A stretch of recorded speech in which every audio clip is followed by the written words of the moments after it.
தேசிய கல்வி நிறுவனத்தின் முழுமையான அனுசரணையுடன் பிரயோகணிதம் 4வது பாட வேளையில் கலந்து கொள்ள வந்திருக்கும் அனைத்து மாணவர்களையும் அன்புடன் வரவேற்பதோடு அனைவருக்கும் எனது அன்பார்ந்த வணக்கம். நாங்கள் தற்பொழுது பாடத்துக்குள் பிரவேசிப்போம். ஏற்கனவே உங்களுக்கு நடந்து முடிந்த பாடவேளைகளில் இதுவரை 5 வினாக்கள் உங்களுக்கு விளக்கமாக செய்து காட்டப்பட்டது. இப்பொழுது 6வது வினாவை நாங்கள் ஆரம்பிக்க இருக்கின்றோம்.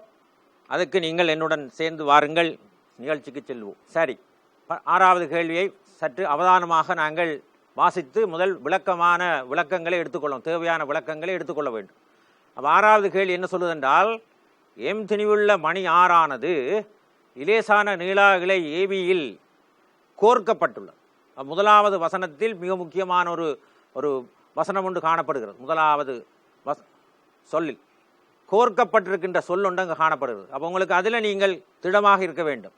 2வது, இலையின் நீளம் ஏபி 3.5, இலைகளின் முனைகள் ஏகமாவி என்னும் ஒன்றுக்கொன்று நிலைக்குத்தாக 2.5 மீட்டர் இடைவெளியை கொண்ட புள்ளிகளுடன் இணைக்கப்படும். 3.5 நீளமான இலையை 2.5 இடைவெளி உள்ள புள்ளியில் கொண்டு இணைத்தால் இலையின் பகுதி எஞ்சி இருக்கும். ஏன்னால் அங்கே 3.5 மொத்த நீளம், இங்கே 2.5 இருக்கிறபடியால் மிகுதி 1 மீட்டர் கூடுதலாக இருக்க போகிறோம். அப்போ அது தொய்ந்து தான் காணப்படும். அப்போ நாங்கள் என்ன செய்கிறோம், அப்போ உங்களுக்கு படத்தில் காட்டப்பட்டது சொல்லப்பட்டிருக்கின்றது. படத்தில் காட்டப்பட்டவாறு இணைக்கப்பட்டிருக்கிறது. ஏ மேலே காணப்படுகின்றது, பி கீழே காணப்படுகின்றது. ஏக்கும் பிக்கும் இடைப்பட்ட தூரம் 2.5. அத்துடன் வளையம் கோர்க்கப்பட்டிருக்கின்ற சந்தர்ப்பத்துடன் ஏஆர்பி என்ற கோணம் 90 பாகை அமைப்பதாகவும் குறிக்கப்பட்டிருக்கிறது. ஏஆர்பி பார்த்துக்கொள்ளுங்க. அப்போ அந்த கோணம் 90 பாகையாக இருக்கக்கூடியதாகவும் அது ஓவை மையமாக கொண்ட ஒரு வட்டத்தில் இயங்குகிறது. இங்கு ஓ குறிக்கப்படவில்லை என்று நினைக்கிறேன். அந்த இடத்தில் நாங்கள் ஓவை செங்கோணம் இங்கே போடப்பட்டிருக்க இடத்தில் ஓ வர வேண்டும். சரி, கொண்ட வட்டத்தில் படத்தில் காட்டப்பட்டவாறு இயங்குகிறது. அப்போ நாங்கள் கேள்விக்கு போனால் முதலாவது கேள்வியை கேட்டிருக்கின்றார். ஏஆரின் கீழ் அதே கேள்வி படத்தில் இங்கே போடப்பட்டிருக்கு, ஓ போடப்பட்டிருக்கின்றது. ஏஆரின் கீழ் ஆர்பி பெரிது 1 என காட்டுக. இதில் உங்களுக்கு 4 கேள்விகள் தரப்பட்டிருக்கின்றது. அதில் 2வது கேள்வி ஏஆர் என்ற நீளம் 2. அப்போ ஏஆர் 2 காட்ட சொன்னால் பிஆர் உங்களுக்கு தெரியும், ஆர்பி அல்லது பிஆர் மிச்சமாக இருக்கும். மொத்தமாக 3.5 இருக்கின்ற இலையின் நீளம் தற்பொழுது 2 அது காட்டப்பட்டு விட்டால் கீழ்ப்பகுதி 1.5 இருக்க வேண்டும். அப்போ தான் 3.5 வரும். இங்கே 2.5 சொல்லப்பட்டிருக்கு. அடுத்த கேள்வி வட்டப்பாதையின் ஆரையை காண்க, இலையின் இழுவையையும் கோணவகத்தையும் காண்க என்று சொல்லி உங்களுக்கு நிறைய கேள்விகள் கேட்கப்பட்டிருக்கிறது. அப்போ நாங்கள் இங்கே இதை இந்த போர்டில் பார்ப்போம்.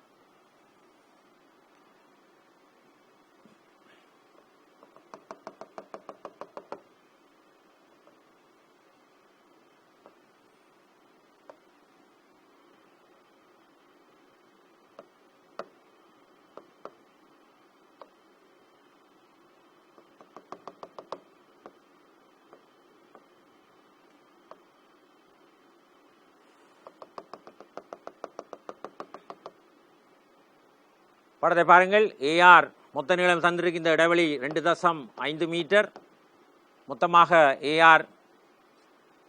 அப்போ நாங்கள் கோர்க்கப்பட்ட காரணத்தினாலே இங்கே இழுவிசையை 2 இலைகளிலும் இழுவிசைகள் சமமான அடையாளத்தினால நீங்கள் குறிக்க வேணும். டி என்று போட்டால் அதுக்கும் டி என்று காட்டப்பட வேணும். அப்போ இங்கே ஓவை மையமாக கொண்ட கிடையான வட்டப்பாதையில் சீரான கோணவேகத்துடன் இயங்குகிறது என்று சொல்லப்பட்டிருக்கிறது. அப்போ இவைகள் தான் இங்கே தரப்பட்டிருக்கின்ற படம். அப்போ நாங்கள் இப்போ என்ன செய்வோம் என்றால் இதை நாங்கள் டீட்டா என்று போட்டுக்கொள்வோம். அப்போ உங்களுக்கு இது ஆட்டோமேட்டிக்காக தெரியும், வெளிப்படையாக தெரியும். 90 பாகையுள்ள செங்கோண முக்கோணியில் ஒரு கோணம் டீட்டா என்று நாங்கள் குறித்து கொண்டால் மற்றைய கோணம் 90 டீட்டாவாக இருக்கு. அப்போ நாங்கள் இது 90 டீட்டாவாக இருந்தால் இதை நீங்கள் போட்டுக்கொள்ளலாம் டீட்டா. ஏன், இது ஒரு செங்கோண முக்கோணம். அப்போ இதில் வரப்போகிற கோணம் டீட்டா, இதில் 90 டீட்டா காணப்பட போகுது. அப்போ இதை நீங்கள் டீட்டா போட்டுக்கொள்ளும். இந்த கோணம் அது டீட்டா, ரைட். இவ்வளவு தான் இங்கே படம். ஏகமா பி என்ற புள்ளிகளுக்கு இடையில் ஏஆர்பி என்ற ஒரு 3.5 நீளமான இலையை இணைத்து அதுக்குள்ள மணியொன்று கோர்க்கப்பட்டு அது ஒரு குறிக்கப்பட்ட ஆரையை கொண்டதாக ஓவை மையமாக கொண்ட ஒரு கிடவட்டத்தை இயங்கிக் கொண்டு இருக்கின்றது என்று சொல்லப்பட்டிருக்கிறது. இப்போ இதில் உங்களுக்கு கேள்விகள் கேட்கப்பட்டிருக்கிறது. இந்த இழை ஏஆர் ஆனது ஏஆரின் கீழ் ஆர்பி என்ற ஒரு வீதம் போட்டிருக்கின்றார். ஏஆரின் கீழ் ஆர்பி. அப்போ நாங்கள் கொஞ்சம் முதலாவது கேள்வியை பார்ப்போம். கொஞ்சம் உங்களுக்கு அதில் சொல்லித்தார். ஏஆரின் கீழ் ஆர்பி ஒன்று என்று காட்ட சொல்லியிருக்கு. இப்போ நீங்கள் என்ன செய்ய வேண்டும் என்றால், ஏஆர் ஆர்பி என்பன ஒரு நீளத்தை குறிக்கிற கணியம் எப்பொழுதும் நேராகத்தான் இருக்கு. 1 சென்டிமீட்டர் 2 சார் ஒரு நாள் பெருக்கலாம். ஆர்பியால் 2 பக்கம் நீங்கள் பெருக்கி விட்டீங்க என்றால் ஏஆர் பெரிது ஆர்பி. இதுதான் நாங்கள் காட்ட வேண்டியது. இதிலிருந்து நாங்கள் இதை பெற்று வச்சிருக்கிறோம். ஏஆர் என்ற நீளம் படத்தில் பாருங்கள், ஏஆர் என்ற இங்கே இருக்கின்றது. அதே மாதிரி இங்கே நீங்கள் பார்க்கலாம், இந்த ஏஆர் இதை விட பெருசு என்று நிறுவ சொல்லியிருக்கு. அப்போ நாங்கள் இப்படி பார்த்தால் சும்மா அவதானமாக பார்ப்போம். இதில் ஒரு நாங்கள் எங்களோட நிறையை குறித்து கொள்வோம். அப்போ நிறை இதற்கு எதிர்ப்புறமாக இழுக்கிறது. இந்த இலையிலே இருக்கின்ற இழுவைக்கு எதிராக தொழிற்படுகிறது. இதுக்கு சப்போர்ட்டாக இருக்கிற உதவியை செய்கிற மாதிரி இருக்கு இந்த நிறை. ஆகவே இதன் காரணமாக இது சுயாதீனமாக வழங்கி கொண்டு செல்லக்கூடிய வகையில் இந்த மணி காணப்படுகின்றமையால் இந்த மணியானது இந்த இலையிலே கட்டப்படவில்லை, கோர்க்கப்பட்டிருக்கிறது. இப்போ கோர்க்கப்பட்டிருக்கிறபடியால் அது சுயாதீனமாக வழுக்கி சென்று சமநிலையில் இருக்கும். அப்படி இருக்கிற சந்தர்ப்பத்தில் இந்த நிறை காரணமாக இந்த ஏஆர் எப்பொழுதும் ஆர்பியை விட பெருசாக இருக்கும்.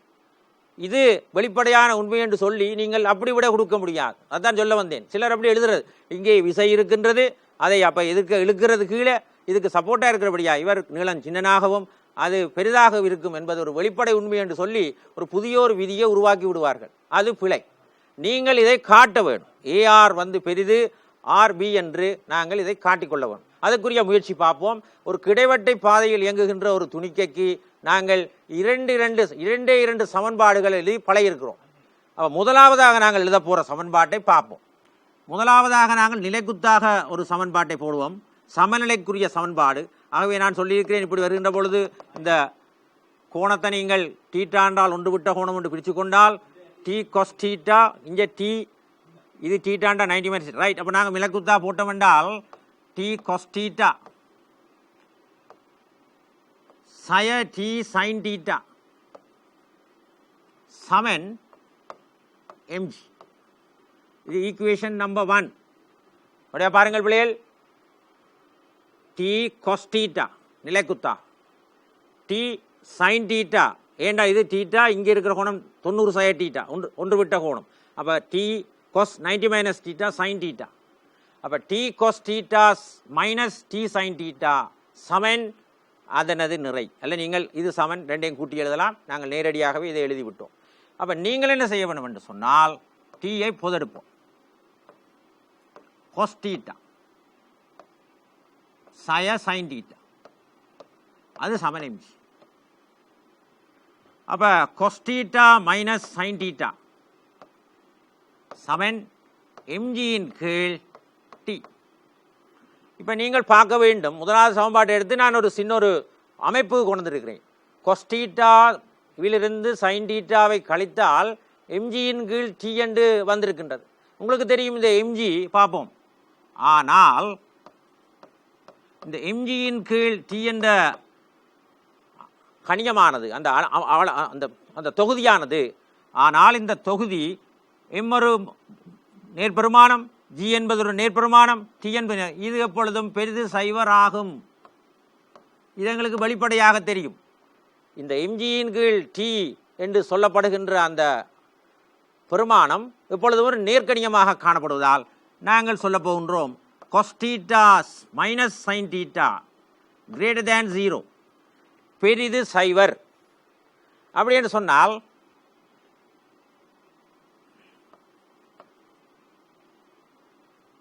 Greater than sine theta cos theta T cos theta நாங்கள் போட்டுக்கொண்டோம். சரி, அப்போ நாங்கள் இதை என்ன செய்ய போகிறோம் அப்படியே பார்ப்போம். இரண்டு புறமும் கொஸ் டீட்டாவால் பிரிக்க போகின்றோம். இப்போ இரண்டு பக்கமும் நாங்கள் கொஸ் டீட்டாவால் ஒரு எண்ணை பிரிக்கின்ற பொழுது கொஸ் டீட்டா இருந்துட்டு சைவர் பெருமானத்தை எடுப்பதற்கு சந்தர்ப்பம் இருக்குது. ஆனால் டீட்டா எங்களுக்கு தெரியும் 90க்கும் சைவருக்கும் பெரிதாக இருக்கிறபடியால் நாங்கள் தப்புவதற்கு ஒரு வழி ஒன்று பார்த்துக்கொள்வோம். இரண்டு பக்கமும் கொஸ் டீட்டாவால் பிரிக்கிறோம். இதை நீங்கள் தொடர்ந்து மனதில் வச்சுக்கொள்ளணும். பிராக்கெட்டுக்குள்ளே இங்கு cos theta not equal to nought என்றதை நீங்கள் குறித்து கொள்ள வேண்டும். இது மிக முக்கியமான ஒரு பகுதி, அந்த பங்கு. இப்போ கொஸ்டீட்டாவால் எதாவது பிரிக்கிறீங்களோ அந்த பிரிக்கிறதுக்கு சைவராகக்கூடிய சந்தர்ப்பம் இருக்குது. ஆனபடியால் நாங்கள் தப்பிக்கொள்ள வேணும். அவை கொஸ்டீட்டாவால் பிரிக்கின்ற பொழுது நீங்கள் பக்கத்தில் cos theta not equal to nought என்பதை குறித்து பிரிச்சிங்கன்னு சொன்னால் ஒன்று பெரிது tan தீட்டா. அப்போ நாங்கள் போடுவோம் ஒன்று பெரிது tan தீட்டா என்றால் tan தீட்டா சிறிது ஒன்று. சரி, இப்போ நாங்கள் என்ன செய்ய வேண்டால் tan தீட்டாவை படத்தில் பார்ப்போம்.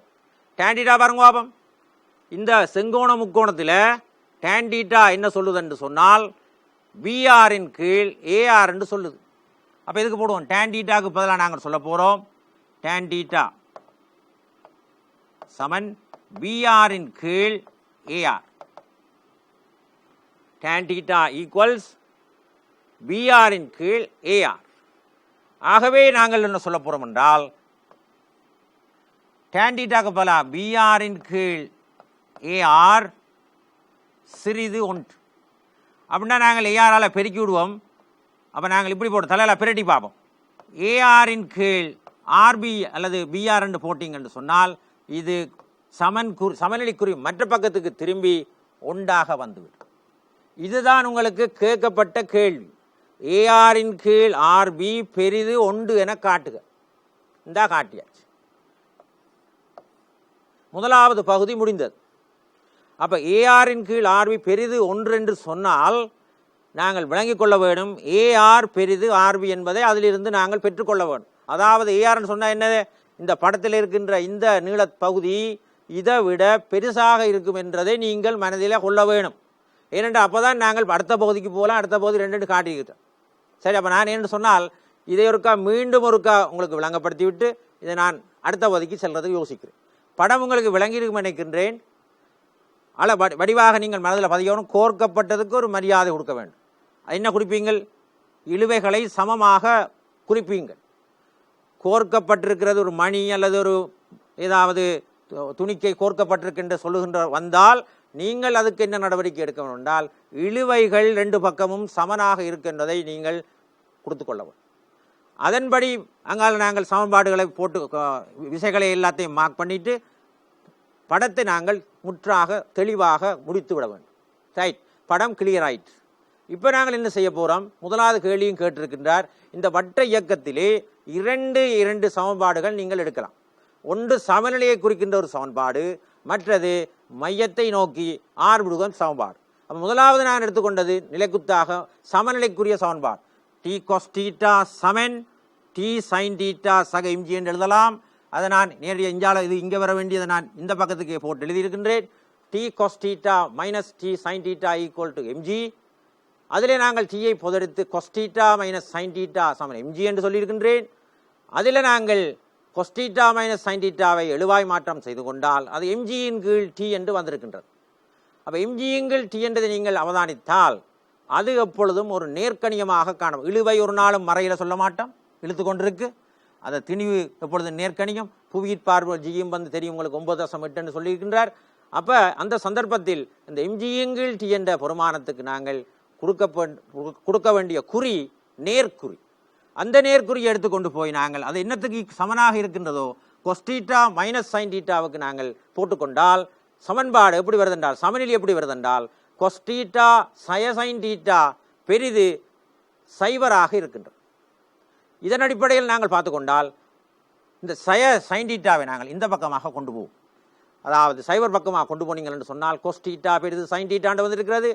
அப்போ நாங்கள் அதை இலகுவாக்குறதுக்கு cos தீட்டாவால் ரெண்டு பக்கமும் பிரிக்க போகிறோம். அப்போ தான் எங்களுக்கு tan தீட்டா வரும். இலகுவாக நாங்கள் செங்கோணம் முக்கோணத்துக்கு போகலாம். cos தீட்டா இதிலேயும் போட்டுக்கொள்ளலாம், இதிலேயும் நீங்கள் போடலாம். cos தீட்டா உங்களுக்கு தெரியும் ஏஆரின் கீழ் cos தீட்டா வந்து ஏஆரின் கீழ் ஏபி என்று போடலாம், மற்றதுக்கு பிஆருங்க ஏபி என்று போட்டு அப்படியும் நீங்கள் அதை செய்து முடித்துக்க இருக்கலாம் இப்படி பிரிக்காமல். அப்போ அப்படி போட்டால் இதை நீங்கள் இந்த முறையில் நீங்கள் cos தீட்டா பிரித்து காட்ட போறீங்களாக இருந்தால் கட்டாயம் நீங்கள் இதுக்குள்ள பிராக்கெட்டுக்குள்ள இந்த அந்த கருத்தை குறித்து கொள்ள வேண்டும். இங்கு cos theta not equal to nought என்று கட்டாயம் போட்டிருக்க வேண்டும். அப்படி போட்டால் தான் உங்களுக்கு அதுக்குரிய புள்ளி கிடைக்கும். இதை நாங்கள் அதன் அடிப்படையில் cos தீட்டாவில் பிரித்தால் ஒன்று வந்திருக்கின்றது. இதை பிரித்தீங்கன்னா tan தீட்டான்னு வந்திருக்கு. அப்போ tan தீட்டா ஒன்று பெரிது tan தீட்டா என்றால் tan theta சிறிது இந்த அரவை பார்த்து கவனமாச்சு இது tan thetaவை நோக்கி இருக்கு. இப்போ இந்த பக்கமாக பிரட்டி tan thetaவுக்கு பக்கமாக நோக்கி இருக்கக்கூடிய போட்டு tan thetaவை படத்தில் பார்த்தீங்கன்னா இங்கே தீட்டாண்டு போட்டால் எதிர்பக்கத்தின் கீழ் அயல் பக்கம். அப்போ பிஆரின் கீழ் ஏஆர் தான் tan thetaண்டு நான் போட்டிருக்கின்றேன். அதன் அடிப்படையில் பார்த்தால் பிஆரின் கீழ் ஏஆர் சிறிது ஒன்று. ஆகவே நாங்கள் ஒரு சமநிலையில் ஒரு பின்னத்தை தலைகளாக பிரட்டுகின்ற பொழுது சமநிலை குறி மற்ற பக்கம் எதிர்பக்கமாக திரும்பும். ஆகவே ஏற்கனவே சிறிதாக இருக்கின்ற சமநிலை குறி தற்பொழுது பெரிதாக மாறி எங்களுக்கு கேட்கப்பட்ட வினாவுக்குரிய விடையை தந்திருக்கின்றது. இந்த விடையிலிருந்து நாங்கள் எடுத்துக்கொள்ள வேண்டிய முடிவு இதை வச்சு இப்படி போட்டால் ஒன்றும் தெரியாது. அப்போ நாங்கள் திருப்பி அதை பெருக்கி ஏற்கனவே உங்களுக்கு சொல்லியிருக்கின்றேன். ஏஆர் என்பது ஆர்பியை விட பெரிதாக இருக்கும். அப்போ இதை நீங்களும் யோசிச்சு கொள்ள வேண்டும். ஒரு ஒரு ஒரு துணிக்கையை நாங்கள் அல்லது ஒரு மணியை நாங்கள் கோத்து போட்டு இப்படி விட்டு வட்ட இயக்கத்தை இயங்கினால் எப்பொழுதும் மேல் பக்கத்தில் இருக்கிற பகுதியானது இலையின் பகுதி கீழ்ப்பக்கத்தில் இருக்கிற இலையின் பகுதியிலும் பார்க்க பெரிதாக இருக்கு. மேலே பெரிது கீழே சிறிது. நான் சொன்னேன் அப்பொழுது ஒரு ஒரு ஒரு ஒரு கருத்தொன்று சொன்னேன், இந்த நிறை இழுக்கிறதால இது கூட இருக்கு அப்படி என்று சொல்லக்கூடாது. இப்படி செய்து நீங்கள் அழகாக காட்ட வேண்டும். அப்போ ஒரு முதலாவது கேள்வியை நாங்கள் முடித்து கொண்டோம். இப்போ நீங்கள் இந்த பகுதியை பிள்ளைகள் இப்போ நான் சொல்லுகின்றேன் பாருங்கள் நாட். இப்போ இந்த பகுதியை பார்ப்போம். நீங்கள் cos θ greater than sin θ. Okay, இப்போ நீங்கள் cos θவால் பிரிக்காமல் செய்கிற சந்தர்ப்பமாக இருந்தால் இங்கே போடுங்க. cos θ என்னத்தை குறிக்கும்? cos θவானது ஏஆரின் கீழ் AB, AR divided by AB greater than பெரிது sin θ. sin θ வந்து பிஆரின் கீழ் ஏபி. ரைட். அப்போ உங்களுக்கு ஏபியால் ரெண்டு பக்கம் நீங்கள் பெருக்கி விட்டீங்கன்னு சொன்னால் ரெண்டு புறம் நாங்கள் ஏபி ஆல பெருக்கினால்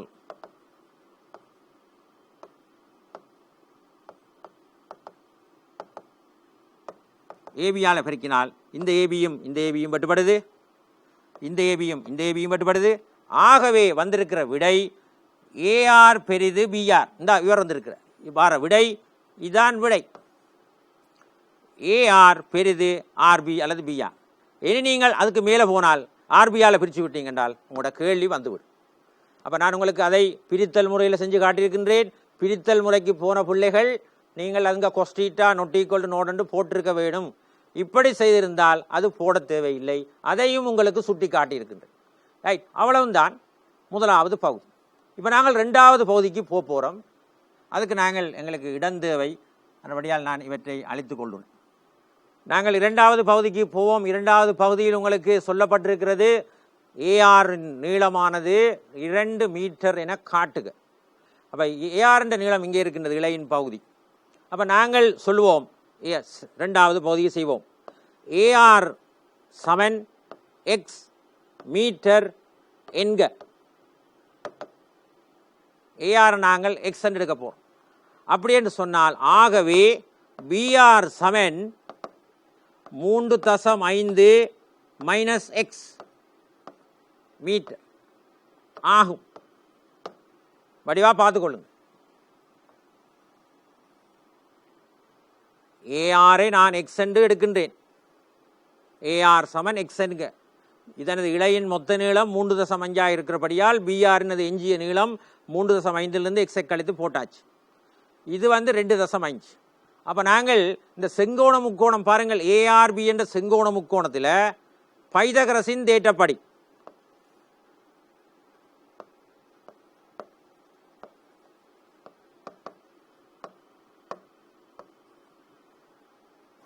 பைதகரசின் தேற்றப்படி இந்த செங்கோண முக்கோணத்தில் பைதகரசின் தேற்றம் என்ன சொல்லுகின்றது? ஏபி வர்க்கம் சமன் ஏஆர் வர்க்கம் சக ஆர்பி வர்க்கம் அல்லது பிஆர் வர்க்கம். பைதகரசின் தேற்றம். ஏபி 2.5. அப்போ 2.5 வர்க்கம். ஏஆர் எக்ஸ் வர்க்கம். இது 3.5 சய எக்ஸ் முழுவதினதும் வர்க். இப்போ நாங்கள் இதை சுருக்க வேண்டும். இதை எழுத ஒரு ஸ்டெப் ஒன்று எழுதிட்டு போவோம். 2.5 வர்க்கம் விட வேண்டாம், பிறகு பார்ப்போம். எக்ஸ் வர்க்கம் இதை நீங்கள் வர்க்கத்தை விரித்தெழுகிறீர்கள் என்று சொன்னால் 3.5 வர்க்கம் சய ஏ வர்க்கம் சய பி வர்க்கத்தை நாங்கள் வர்க்கித்தெழுதினால் ஏ வர்க்கம் சய 2 ஏபி சக பி வர்க்கம். ஆக இதையும் பெருக்கி 2ஆல் பெருக்கிங்கன்றால் 7x சக எக்ஸ் வர்க்கம். இதுதான் இதனை விரித்தெழுகின்ற பொழுது வரும். இனி இதெல்லாம் பெருக்கிக்கொண்டிருக்க தேவை நாங்கள் பார்ப்போம். அப்போ 2.5 அப்போ 2.5 வர்க்கம் சமன் 2.5 வர்க்கம் வடிவா விளங்கவில்லை.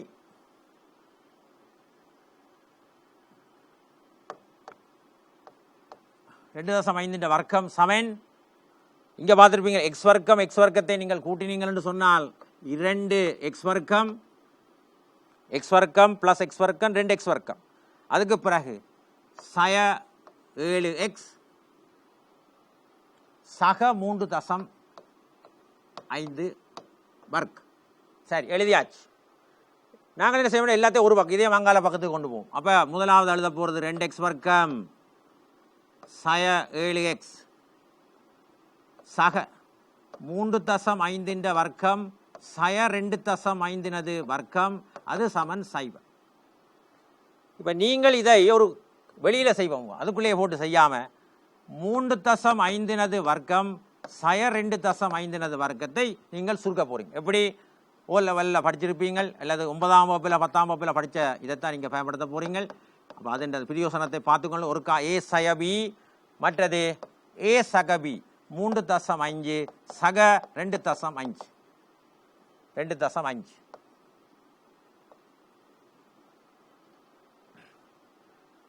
அது கொஞ்சம் வடிவாழுதும் வேண்டால் அது அவ்வளவு தெளிவாக தெரியவில்லை.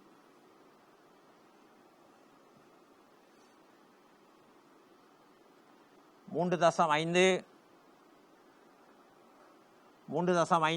சய 2.5 தரம் 3.5 சக 2.5. இப்போ வடிவாக இருக்கின்றது. இப்போ நீங்கள் இதை பார்த்துறீங்கன்றால் 3.5 2.5 கழித்தீங்கன்றால் 1 தர 3.5 2.5 கூட்டினால் 6. அப்போ விடை 6. அப்போ இங்கே கொண்டே நாங்கள் இந்த விடையை போட போகின்றோம். அப்போ 2x வர்க்கம் சய 7x சக 6 சமன் சைவர். இதுதான் இதனது வடிவம். ஒரு இருபடி சமன்பாடாக எடுத்திருக்கின்றோம். இதை நீங்கள் காரணிப்படுத்துவீங்கள். அதுக்குரிய வேலை உங்களுக்கு தெரியும். 2x இதில் 2 மட்டும் போட்டுக்கொள்ளுங்கள், 2க்கும் சயவை போட்டுக்கொள்ளுங்கள். ஆகவே காரணியை உங்கள் எழுத முடியும். 2x சய 3 அடுத்தது x சய 2 அது சமன் சைவர். ஆகவே எக்ஸினது விடைகள் x சமன் 1.5 அல்லது 2. அப்போ எக்ஸ் என்றா என்னது? ஏஆர். நாங்கள் வைத்துக் கொண்டிருக்கிறோம் ஏஆர் சமன் எக்ஸ். அப்போ ஆகவே ஏஆர் 2 விடைகளை எடுக்கும், 1.5 அல்லது ஏஆர் சமன் 2 என்ற விடை. 1.5 2.5. அப்போ ஏஆர் 1.5 இருந்திருந்தால் பிஆர் எப்படி இருக்கும்? 3.5 கழிச்சிங்கன்னா 2 ஆக இருக்கு, 2 மீட்டர். அல்லது ஏஆர்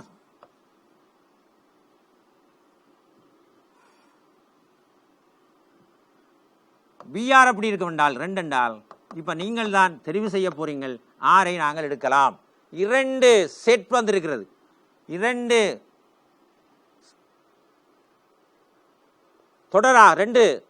தொடர்புகள் எங்களுக்கு வந்திருக்கு. ஏஆர் இப்படியாக இருந்தால் இது இப்படி இருக்கும், ஏஆர் 2ஆக இருந்தால் பிஆர் 1.5 இருக்கு. ஆனால் உங்களுக்கு தெரியும் ஏஆர் பெரிது ஆர்பியாக இருக்க வேண்டும் ஆகும். ஆகவே நீங்கள் இங்கே செலெக்ஷனில் சரியானவற்றை நாங்கள் தெரிவு செய்ய வேண்டும். இப்போ 2 தொகுதிகள் வந்திருக்கு. ஏஆருக்கு 1 இருந்தால் பிஆர் 2ஆக இருக்கும் என்று சொல்லப்பட்டிருக்கு. ஏஆர் 2ஆக இருக்கும் என்றால் பிஆர் 2 கூட்டக 3.5 வர வேணும், வந்திருக்கு. ஆனால் இதில் சரியான தொகுதி என்று நீங்கள் பார்க்குறதுக்கு முதலாவது கேட்கப்பட்டிருக்கின்ற அந்த கேள்வியை நாங்கள் இங்கே பிரயோகிக்க போகிறோம். ஏஆர் பெரிது ஆர்பி என்று இருக்க வேணும். அப்போ ஏஆர் பெரிதாக இருக்கிறது இந்த பகுதி தான். ஆகவே ஏஆர் சமன் 2 என்பதே சரியான விடை. அதைத்தான் உங்களுக்கு காட்ட சொல்லியிருக்கிறேன். ஏஆர் சமன் 2 என 2 மீட்டர் என காட்டுக. அப்போ திருப்பி சொல்கிறபடியா பாருங்கள், 2வது பகுதியை எவ்வாறு நாங்கள் கொண்டு செல்வது? பைதகரசின் தேற்றம்.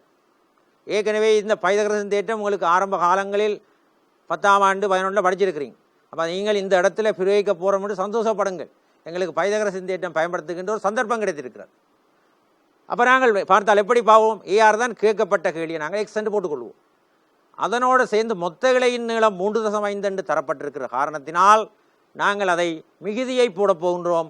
3.5 சய எக்ஸ் தான் பிஆர். இது 2 ஏ பி வந்து 2.5 உங்களுக்கு தரப்பட்டிருக்கிறது.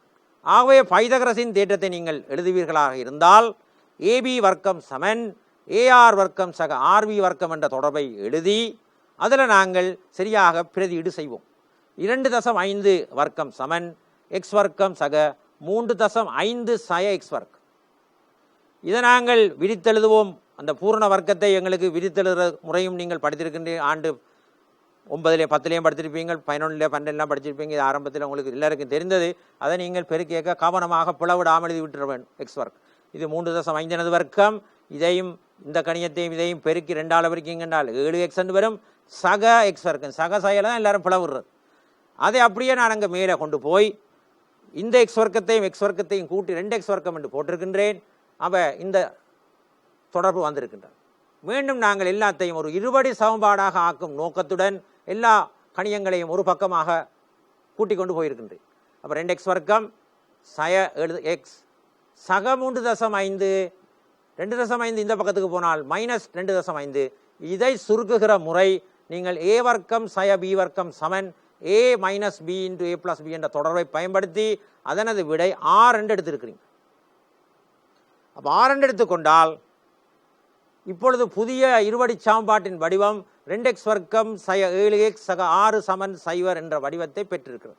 இதை நாங்கள் எங்களது பழைய அறிவை பயன்படுத்தி கணித அறிவை பயன்படுத்தி காரணிப்படுத்துகின்ற முறைக்கு போயிருக்கிறது. அப்போ காரணிப்படுத்தலின் அடிப்படையில் பார்த்து கொண்டால் இதுதான் காரணி. 2x சய 3 ஒரு காரணி, அடுத்தது x சய 2 என்பது இன்னொரு காரணி. அப்போ நாங்கள் அவற்றிலிருந்து விடையாக எடுக்க போகின்றோம். எக்ஸுக்கு 2 விடைகள் காத்திருக்கின்றது. ஒன்று 1.5, மற்றது 2.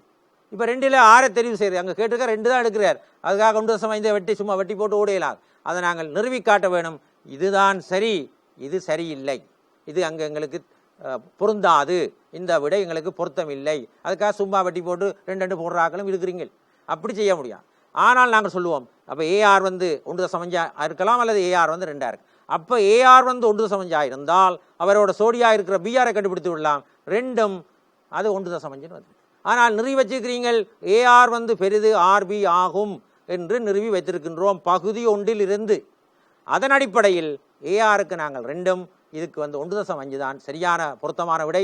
ஆகவே ஏஆரின் விடை 2 மீட்டர் ஆகும். அத்துடன் 2வது பகுதி இனிதே முடிந்து விட்டது. மீண்டும் சொல்லப்பட்டிருக்கிறது 3வது பகுதியில் வட்டத்தின் ஆரையை காண்க. அப்போ நாங்கள் வட்டத்தின் ஆரையை காண்பது இந்த படத்தின்படி அதை நாங்கள் ஆர் என்று போட்டுக்கொள்வோம். இதுதான் வட்டத்தின் ஆறு. அதுக்கு பேர் ஓஆர். அப்போ நாங்கள் இப்போ ஏற்கனவே செஞ்சு கொண்டிருக்கின்ற இந்த நாங்கள் இப்பொழுது 2வது பகுதியை விரைவாக நாங்கள் முடித்திருக்கின்றோம். இப்பொழுது மீண்டும் நாங்கள் 3வது பகுதியை நோக்கி பார்ப்போம். 3வது பகுதியை முடிக்கும்போமாக அதை கேட்ட கேள்வி உங்களுக்கு என்னென்றால், அந்த வட்டப்பாதையின் ஆரையை காண்க. அப்போ ஆரை அங்கே படத்தில் குறிக்கப்பட்டிருக்கிறது. அப்போ ஆருக்கு பேர் தான் ஓஆர். ஓஆர் தான் வட்டத்தின் ஆரை. அப்போ நாங்கள் இங்கே பாருங்கள் பாப்போம், ஆரின் கீழ் ஏஆர் வந்து சைன் டீட்டான்னு போடலாம். ஆரை அப்போ இந்த நிலந்தரின் 2 சைன் டீட்டான்னு போடுவோம். ரைட். அப்போ ஆர் சமன் ஏஆர் சைன் டீட்டாண்டு நான் போட போகிறேன். எப்படி? ஆரின் கீழ் ஏஆர் சமன் சைன் டீட்டா, ஆரின் கீழ் ஏஆர் சமன் சைன் டீட்டா. அப்போ பெருக்கி நான் அதை ஆரை ஏஆர் சைன் டீட்டா என்று நான் போட்டிருக்கின்றேன். அப்படி என்றால் ஏஆர் உங்களுக்கு தெரியும் 2, சைன் டீட்டாவை நாங்கள் காண வரும். இந்த முக்கோணத்தில் பாருங்க, சைன் டீட்டா எப்படி கண்டுபிடிக்கலாம்? எதிர்பக்கத்தின் கீழ் செம்பக்கம். சைன் டீட்டா எதிர்பக்கத்தின் கீழ் செம்பக்கம். அப்போ எதிர்பக்கத்தின் கீழ் செம்பக்கம் என்றால் எதிர்பக்கம் வந்து பிஆர். பிஆர் வந்து ஏற்கனவே காணிச்சிக்கிறீர்கள் 1.5. அதன் கீழ் செம்பக்கம் 2.5. இப்படியா பார்த்துக்கலுங்க சரியாண்டு. ஆர் என்பது ஓஆர் தான், அதனது ஆரை அதை நான் ஆரென்று போட்டிருக்கின்றேன். அப்போ ஆரை எப்படி குறிக்கலாம் என்றால் பாருங்கள், இந்த செங்கோண முக்கோணத்தை எடுத்துக்கொண்டீங்கண்டா உள்ளுக்குள்ள ஆரின் கீழ் ஏஆர். ஆர் என்பது இந்த தீட்டாவுக்கு எதிர்ப்பக்கமாக காணப்படுகிறது. ஏஆர் என்பது இந்த செங்கோணத்துக்கு எதிரே இருக்கிறபடியா செம்பக்கமாக இருக்கின்றபடியால் எதிர்ப்பக்கத்தின் கீழ் செம்பக்கம் சைன் தீட்டா. அதை நான் சைன் தீட்டா பெருக்கி விட்டேன். அப்போ சைன் தீட்டாவுக்கு பல 1.5 பாருங்கள். சைன் தீட்டா பெரிய முக்கோணத்துக்கு வாங்க. பெரிய முக்கோணத்தில் சைன் தீட்டா சமன் எதிர்ப்பக்கத்தின் கீழ் செம்பக்கம். எதிர்ப்பக்கம் 1.5, மற்றது 2.5. அப்போ இதை நீங்கள் எழுதினீங்கள் என்றால் 2 தர 15 கீழ் 25. இது நீங்கள் சுருக்கினால் 5 ஆல் 3 5 எல்லாமாக விடை 6 கீழ் 5 மீட்டர். அது நீங்கள் சுருக்கி 1.2 மீட்டர். இதுதான் அந்த வட்டத்தின் ஆரை. 1.5 கீழ் 2.5 15 கீழ் 25 போட முடியும். 5 ஆல் சுருக்கினீங்க என்றால் 5 முறை 3 கீழ் 5 சைன் தீட்டா. ஆகவே 2 தரம் 3 6, அதன் கீழ் 5, அது சமன் 1.2 மீட்டர். மூன்றாவது பகுதியும் இனிதே வெற்றிகரமாக முடிக்கப்பட்டு விட்டது. இப்பொழுது நாங்கள் இலையின் இழுவையையும் கோண வேகத்தையும் கேட்டிருக்கின்றார். அப்போ அது சம்பந்தமான 4வது பகுதிக்கு நாங்கள் செல்வதற்கு, அதாவது 4வது பகுதிக்கு நாங்கள் போகின்றோம். அப்போ 4வது பகுதியை போவதற்கு புதிய ஒரு சமன்பாடு ஒன்று எங்களுக்கு தேவை. அந்த புதிய சமன்பாடு ஏற்கனவே வட்ட இயக்கத்தில் 2 சமன்பாடு எழுதலாம்னு எங்களுக்கு தெரியும். ஒன்று நிலைக்குத்தாக இருக்கின்ற சமநிலையை குறிக்கின்ற சமன்பாடு, மற்றது வட்டத்தின் மையத்தை நோக்கி நாங்கள் ஆர்முடுகள் F=ma போடுவது எங்களுடைய 2வது சமன்பாடு. அது இதுவரை நேரமும் நாங்கள் அதை பயன்படுத்தவில்லை. ஆகவே அதை போடுவோம். நாங்கள் மையத்தை நோக்கி F=ma. F=ma. அப்போ F=ma போட்டீங்கள் என்று சொன்னால் கவனமாக இருக்க வேண்டும். விசைகளை நல்ல வடிவான முறையில் சரியான முறையில் நாங்கள் பிரிக்க வேண்டும். அப்போ இந்த டீயோட கோணம் 90 - θ இருக்கக்கூடியால் டி சைன் தீட்டா முதலாவது, டி சைன் தீட்டா. மற்றதும் அதே பக்கத்தில் காணப்படக்கூடியால் சக டி தீட்டா கொஸ் தீட்டா. அவை டி கொஸ் தீட்டா. அது சமன் எம் இன்ட்டு ஆரை ஆர் என்று போடுவோம். R into omega squared. திரும்பி பாருங்கள், மையத்தை நோக்கி நாங்கள் F=ma பிரயோகிக்கப் போகின்றோம். அப்படி என்று சொன்னால் அங்கே மையத்தை நோக்கி தொழிற்படுகின்ற விசைகள் என்ன என்பதை நீங்கள் அவதானிக்க வேண்டும். கண்ணை மூடிக்கொண்டு எழுத முடியாது, பார்க்க வேணும் கோணம் எப்படி இருக்கு. 90 - θ 90 θ இருக்குன்னு. அப்போ கொண்டு வருகின்ற பொழுது டி கொஸ் 90 - θ அவை டி சைன் தீட்டா.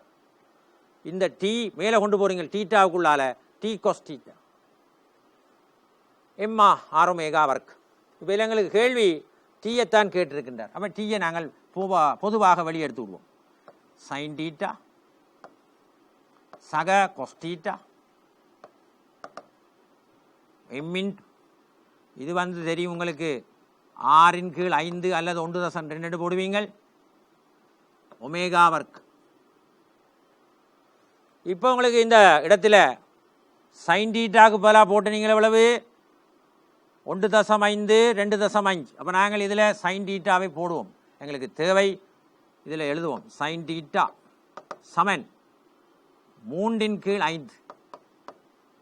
அப்படி என்றால் கொஸ் தீட்டா எழுதலாம்.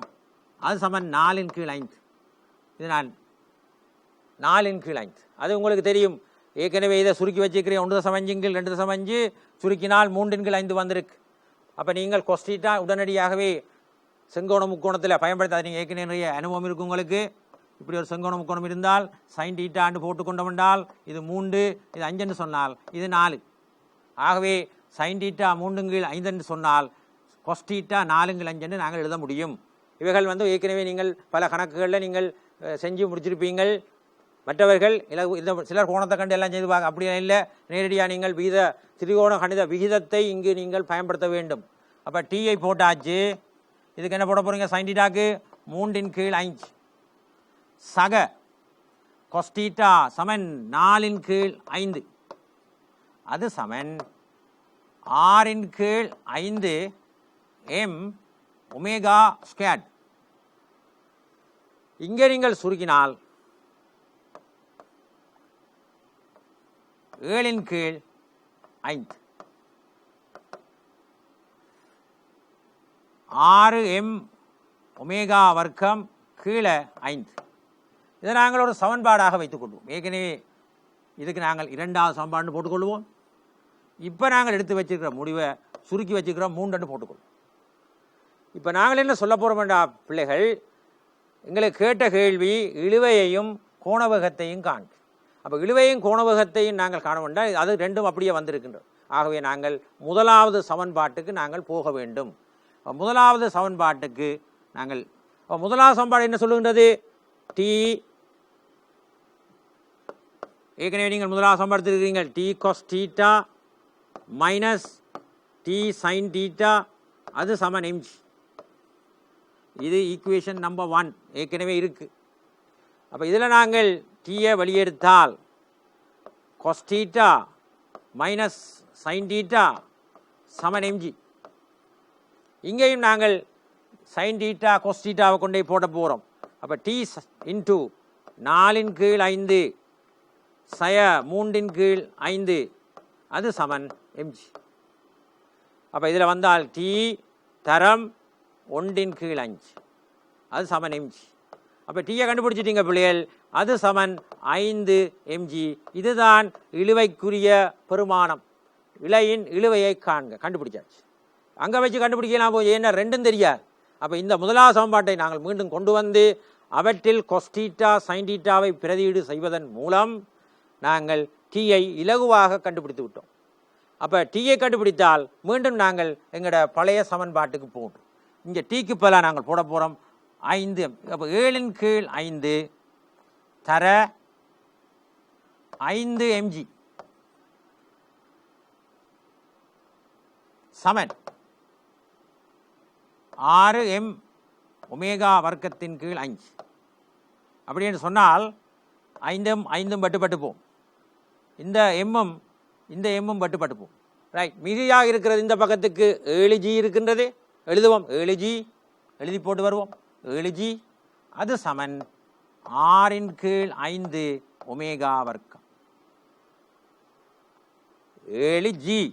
மற்றதெல்லாம் பாருங்கள் 5 கேன்சல் ஆகுது, இந்த எம்மும் கேன்சல் ஆகுது. அப்போ இடது கை பக்கத்தில் 7g காணப்படுகின்றது, வலது கை பக்கத்தில் 6 ஒமேகா வர்க்கத்தின் கீழ் 5 காணப்படுகிறது. அப்போ இவற்றை கொண்டு நாங்கள்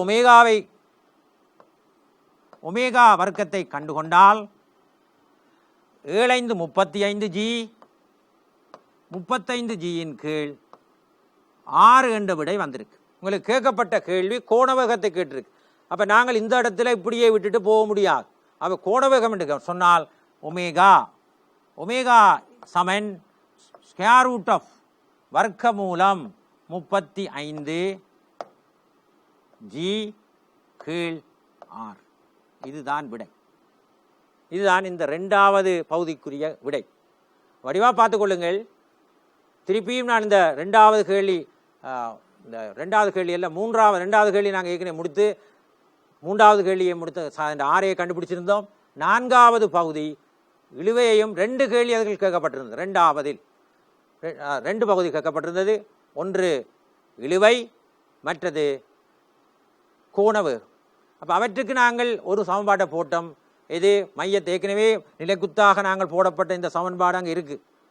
டி காஸ் தீட்டா சய டி சைன் தீட்டா சமன் mg என்றது முதலாவது சமன்பாடாக அங்கே காணப்படுது. அப்போ அதில் நாங்கள் இந்த டீயை பொதுவாக எடுத்து கொஸ் தீட்டா மைனஸ் சைன் தீட்டா சமன் mg என்று போட்டு அதுக்கு புரிய பெருமானங்கள் எங்களுக்கு ஏற்கனவே தெரியும். இந்த முக்கோணத்தை இந்த கண்டுபிடிச்சு வைத்திருக்கின்றோம். கொஸ் தீட்டா 4/5, சைன் தீட்டா 3/5.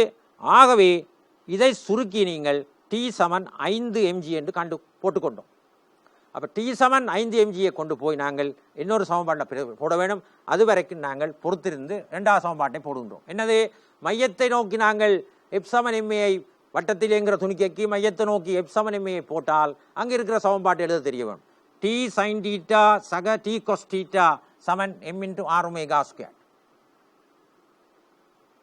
அதன் அடிப்படையில் நாங்கள் டீயை பொதுவாக எடுத்துக்கொண்டால் சைன் டீட்டா சக கொஸ்டீட்டா, டி தரம் சைன் டீட்டா சக கொஸ்டீட்டா சமன், அங்கு ஆரை மூன்றாவது பகுதியில் கேட்கப்பட்டது 1.2. ஆகவே நாங்கள் அதனை 6/5 போட்டு வச்சு 1.2 போடாம். எம் தர 6.5 ஆரை தர ஒமேகா வர்க். அதன் அடிப்படையில் நாங்கள் சைன் டீட்டாவுக்கும் கொஸ்டீட்டாவுக்கும் பெருமானங்களை பிரதியிட்டு டி தரம் 7/5 சமன் 6 எம் ஒமேகா வர்க்கத்தின் கீழ் 5 வந்திருக்கின்றது. இந்த டீக்கு பெருமானம் 5 mgயை நீங்கள் பிரதியீடு செய்து அதிலிருந்து நாங்கள் ஒமேகா வர்க்கத்தை கண்டுகொண்டோம். அப்போ ஒமேகா வர்க்கம் வந்து 35 Gயின் கீழ் 6 வந்திருந்தது. அதை நாங்கள் அந்த மாதிரி சிலர் அப்படியே விட்டுட்டு போயிடுறது. அந்த கவனமாக இருக்க வேணும், கேள்வியை பார்க்க வேணும். கேட்கப்பட்ட கேள்வி சில கேள்வி நான் தந்திருக்கின்றேன் என்ற கணக்கில் ஒமேகா வர்க்கத்தை காண்க சில கணக்கில் இருக்குது. அப்போ நீங்கள் அந்த சந்தர்ப்பத்தில் அப்படி விட்டுட்டு போகலாம். இங்கே அதை செய்ய முடியாது. அப்போ நீங்கள் அதுக்கு என்ன செய்யணும் என்றால் ஒமேகாவை காணும். அது பெரிய வேலை இல்லை, அதுக்கு ஒரு வர்க்க மூலத்தை போட்டு அப்படியே நிப்பாட்டும். இதுதான் 6வது கேள்விக்குரிய இறுதி பகுதி. அப்போ 6வது கேள்வியும் இத்துடன் முடிவுறுகிறது. இது உங்கள் அனைவருக்கும் சிறப்பாக விளங்கி இருக்கும் என்று எனது மனம் சொல்லுகிறது. கட்டாயம் வடிவாக விளங்கியிருக்கு. இதில் எதுவித பேச்சுக்கும் இடமில்லை. அப்போ அதன் அடிப்படையில் நாங்கள் அதனை வெற்றிகரமாக முடித்துக்கொண்டு மீண்டும் நாங்கள் அடுத்த கேள்விக்கு போகின்றோம். நாங்கள் இப்பொழுது 6வது வினாவை முற்றாக நிறைவு செய்துவிட்டு இப்போ 7வது கணக்கை நோக்கி செல்கின்றோம். 7வது கேள்வியை நீங்கள் பாருங்கள். இது ஒரு இலகுவான சிறிய கேள்வி. இலகுவாக இந்த ஆரம்பத்தில் உங்களுக்கு தெரியும் அமைப்பு கேள்வியாக 10 வினாக்களில் ஒரு கேள்வியாக இப்படியான கேள்விகள் வந்திருக்கின்றது. அப்போ நீங்கள் பார்த்துக்கொள்ளலாம், இலகுவாக செய்து போடலாம். அப்போ எம் கிலோகிராம் திணிவுள்ள துணிக்கையானது ஏபி, பிபி எனும் சமநீளம் எல் கொண்ட நீளா இலைகளின் முனைகளில் இணைக்கப்பட்டு கோர்க்கப்பட்டு அல்ல, இணைக்கப்பட்டு கவனமாக இருக்க வேண்டும். இணைக்கப்பட்டு படத்தில் காட்டியவாறு சீரான வேகம், கோண வேகம் அல்ல, வேகம் இங்கே நீங்கள் கவனமாக இருக்க வேண்டும். இங்கே கோண வேகத்தும் தரப்படவில்லை, வேகம் தரப்பட்டிருக்கிறது. உடன் கிடை வட்டங்களை வரைகிறது. ஏ கமா பிக்கு இடைப்பட்ட தூரம் தரப்பட்டிருக்கிறது. ஏக்கும் பிக்கும் இடைப்பட்ட தூரமும் எல் என்று சொல்லப்பட்டிருக்கிறது. இலைகளில் உள்ள இழுவைகளை கேட்டதுதான் கேள்வி. இலைகளில் உள்ள இழுவைகளை காண்பதுதான் எங்களுக்கு கேட்கப்பட்ட கேள்வி.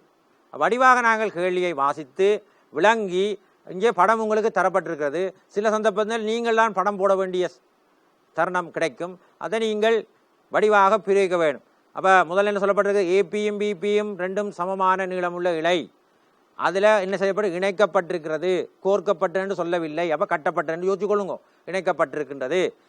படத்தில் காட்டியவாறு வேகத்துடன் வீசப்படுகின்றது, கிடைவட்டங்களை வரைகிறது. அப்போ ஏக்கும் பிக்கும் இடைப்பட்ட தூரமும் இல்லைன்னு சொன்னபடியால் இங்கே நீங்கள் பார்த்தீங்கன்னு சொன்னால் ஏபி இந்த துணிக்கைக்கு பி என்று போட்டிருந்தால் ஏபிபி என்ற முக்கோணம் ஒரு சமபக்க முக்கோணமாக இருக்கும். அதை நீங்கள் உடனே கண்டுபிடிச்சிட வேணும்.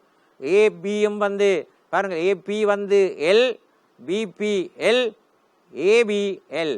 ஆகவே 3 பக்கங்களும் சமனாக இருக்கின்றமையால் நாங்கள் என்ன சொல்ல போகின்றோம், இது ஒரு சமபக்க முக்கோணம். அப்போ அந்த கோணங்கள் எல்லாம் எங்களுக்கு இப்போ தெரியும்.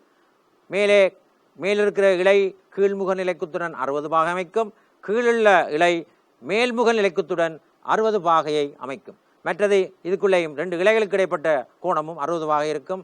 அந்த வட்டம் ஆரையானது அந்த கோணங்களை இருசம கூறிட்டு 30 பாகையுடன் செல்லும். இவ்வளவுதான் இந்த கணக்கு தொடர்பான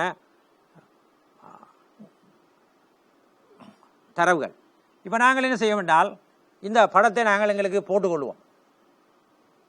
நாங்கள் இப்போ பார்ப்போம். முதலாவதாக படத்தை போடுவோம். துணிக்கையின் திணிவு எம்பண்டபடியால் நிறை தொழிற்படும். மேலும் இந்த இலையானது 2 இலைகளும் துணிக்கையுடன் இணைக்கப்பட்டிருக்கின்றபடியால் இழுவிசைகள் வேறாக காணப்படும். இங்கே கவனமாக இருக்க வேண்டும். டி என்று போட்டுறக்கூடாது, T1 T2. மேலும் இந்த இலையின் நீளம் எல், இந்த இலையின் நீளம் எல், ஏபி இந்த இடைப்பட்ட தூரமும் இதுவும் எல்.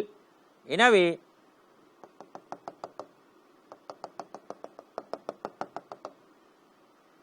இந்த ஒவ்வொரு கோணமும் நீங்கள் 60 பாகை என்பதை மறந்துடக்கூடாது. இதில் உங்களுக்கு இந்த கோணம் 30 பாகை, இந்தியாவில் இருக்கிற மிகுதி கோணம் 30 பாகையாக இருக்கு. ஏனென்றால் 3 பக்கங்களும் சமன். ஆகவே இலை கீழ்முக நிலைக்குத்தோடு அமைக்கிற கோணம் 60, இந்த இலை மேல்முக நிலைக்குத்தோடு அமைக்கிற கோணம் 60, ஆகவே எஞ்சிய கோணம் 60. ஆகவே நாங்கள் இதை ஆரையோடு அமைக்கிற கோணம் 30 என்றால் உங்களுக்கு தெரியும் அது சமச்சீரின்படி 30-30 காணும். ஒரு சமபக்க முக்கோணத்தினது உச்சியிலேருந்து வரைந்தீங்கன்றால் அது கட்டாயம் கோணத்தை 20 ஆக்கும். அது ஆரம்ப கால தேட்டம். எங்களுக்கு அது இங்கே பெரிய பிரச்சனையை தராது. இப்போ நாங்கள் என்ன செய்ய போகிறோம் என்றால் இந்த வட்டப்பாதையில் இயங்குகிற துணிக்கைக்கு 2 வகையான சமன்பாடுகளை எழுதலாம். அதில் நாங்கள் முதலாவது சமன்பாடாக எழுத போகிறது நிலைக்குத்தாக நாங்கள் சமநிலைக்கு உரிய சமன்பாட்டை எழுதுவோம். நிலைக்குத்தாக எழுதினீங்கன்னு சொன்னால் இந்த கோணமும் தெரியும் உங்களுக்கு 60 பாகை. ஆகவே T1 cos 60 T1 cos 60 பார்த்துக்கொள்ளுங்கள். கோணம் cos 60 T1 மற்றது இங்கே T2 கீழ்ப்பக்கமாக போகுது மைனஸ் T2 இது 60 அதுக்கும் 60 cos 60 அது சமன் mg. அப்போ T1 minus T2 bracket cos 60 நீங்கள் வெளியெடுத்து விட்டால் அது சமன் mg. இப்போ T1 மைனஸ் T2 தர cos 60 பெருமானம் அரை என்று தெரியும், அது சமன் mg. ஆகவே T1 சய T2வை நாங்கள் கண்டுபிடித்து விட்டோம். 2 mg சமன்பாடு 1. அப்போ என்ன செய்தோம்? T cos 60 மேலே, அப்போ T1 cos 60 மேலே, எங்களுடைய டிரெக்ஷனும் மேலே, இது T2 கீழே மைனஸ் T2 cos 60 அது சமன் mg. இவற்றில் நீங்கள் உடனடியாக இப்படியே வைத்துக் கொண்டிருக்கப்படாது. பொது எடுத்து அதை இலகுவான எளிய வடிவத்துக்கு கொண்டு வர வேண்டும். அப்போ T1 minus T2 into cos 60க்கு பல அறையை போட்டு 2ஐ குறுக்கு பெருக்கம் செய்து ஒரு சமன்பாடு T1க்கும் T2க்கும் நாங்கள் எழுதியிருக்கின்றோம். அடுத்த 2வது சமன்பாடு மையத்தை நோக்கி இப் சமன் எம்ஏ, மையத்தை நோக்கி. அப்போ என்னென்ன விசைகள் காணப்படுது இங்கே? T1 okay cos 30 T1 cos 30 சக T2 cos 30 T2 cos 30 அது சமன் m இன்ட்டு ஆரை எங்களுக்கு தெரியாது, ஆர் என்று போட்டுக்கொள்வோம். பிறகு நாங்கள் போடுவோம் ஆர் இன்ட்டு. ஆனால் உங்களுக்கு பாருங்கள் ஆர் இன்ட்டு போடுறதுக்கு முன்னுக்கு கேள்வியை பாருங்கள், சீரான வேகம் என்று தந்திருக்கின்றார். ஆகவே நாங்கள் ஆர் இன்ட்டு போட முடியாது. என்ன போட வேணும்? வி வர்க்கத்தின் கீழ் ஆர். அப்போ எம் இன்ட்டு வி வர்க்கத்தின் கீழ் ஆர் என்றதை தான் நாங்கள் போட வேண்டும். இவ்வளவு காலம் நாங்கள் m into r omega square போட்ட எங்களுக்கு இப்பொழுது ஒரு மாற்றத்துக்கு வி வர்க்கத்தின் கீழ் ஆர் என்று போட்டிருக்கின்றார். ஆகவே நாங்கள் இப்போ நாங்கள் போடுவோம் T1 சக T2 cos 30 வெளியில் பொதுவாக போயிட்டு m இன்ட்டு இந்த வியின் பெருமானம் உங்களுக்கு தந்திருக்கிறார். வி வந்து தந்திருக்கிறார் 3GL. அவை வர்க்கத்தை போட்டால் 3 இன்ட்டு ஜி இன்ட்டு எல் கீழ் ஆரை நாங்கள் போடவும். ரைட், ஆரைக்கு வருவோம் நாங்கள். இங்கே நாங்கள் பார்த்தால் ஆரின் கீழ் எல் சமன் சைன் 60. அப்படியே பாருங்கள், எதிர்ப்பக்கம் ஆரின் கீழ் எல் ஒரு பக்கத்தை செஞ்சு வச்சுக்கொள்வோம். ஆரின் எதிர்ப்பக்கத்தின் கீழ் செம்பக்கம் அது சமன் சைன் 60. ஆர் சமன் எல் தரம் சைன், இதுக்கு பேர் √3/2. அப்போ வடிவாளிங்க என்றால் √3/2 எல் அது சமன் ஆர். இந்த ஆர் அங்கே வர வேண்டும். போட்டுக்கொள்வோம் T1 சக T2 bracket √3/2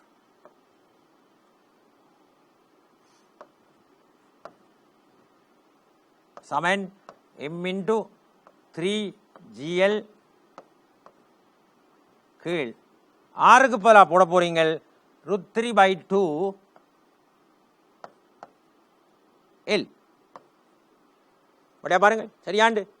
T1 + T2 cos 30 √3/2 m into 3GL கீழ் ஆர். ஆறுக்கு பதிலாக நாங்கள் போட்டிருக்கின்றோம் வர்க்கமூலம் 3 கீழ் 2L.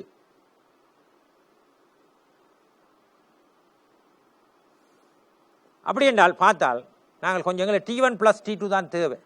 அப்போ சின்ன ஒரு வேலை ஒன்று செய்வோம். இந்த T1 + T2 சமன் என்ன செய்யலாம்? மேலே எழுதுவோம், பிரச்சனை இல்லை. 3mgl இன் கீழ் 3mgl இன் கீழ் இந்த √3/2 அப்படியே கீழே கொண்டு வாங்க. மேலே இருக்கிறவரை கீழே கொண்டு வாரீங்க. அப்போ போட்டால் 3 ன் கீழ் 4 இந்த L ஒன்று மிஞ்ச போகும். வடிவாக பார்த்துக்கோ. எப்படி திரும்பி பாருங்கள். T1 + T2 இதால் நீங்கள் பிரிக்க வேணும். அதை நான் குறுக்க பெருக்கம் மாதிரி கீழே கொண்டு வந்துட்டு கீழே கொண்டு நீங்கள் விட்டால் இந்த √3யும் பெருக்கப்பட்டு 3 வந்திருக்கும். இந்த 2 பெருக்கப்பட்டு 4 வந்திருக்கும். இந்த L வெட்டுப்பட்டு போச்சு, 3 வெட்டுப்பட்டு போச்சு. இந்த 4 மேலே போயிருக்கு. அப்போ என்ன வந்திருக்கும்? அது சமன் T1 + T2 4mg. இதுதான் எங்களுக்கு தேவையான இரண்டாம் சமன்பாடு.